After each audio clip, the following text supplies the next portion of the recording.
Binigyang diin ng panlalawigang pamahalaan ng Quirino ang pagbibigay ng mas malawak na plataporma para sa mga visual artists sa ginanap na on-the-spot painting competition at art exhibition noong Pebrero 6 bilang bahagi ng Arts Month.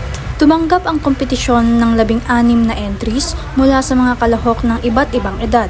Patunay na bukas ang entablado para sa lahat ng nais magpahayag sa pamamagitan ng sining. Ayon sa mga organizer, layunin ng taunang selebrasyon na mabigyan ng espasyo ang mga pintor upang maipakita ang kanilang kakayahan at maipakilala ang kanilang likha sa publiko sa pamamagitan ng exhibit sale. So binibigyan natin sila ng platform every Arts Month para i-express nilang sarili nila into arts at ina-exhibit natin itong mga to, sir. And exhibit sale ang ginagawa natin. Ang mga nanalo po ay hindi na baguhan, pero mga bata pa.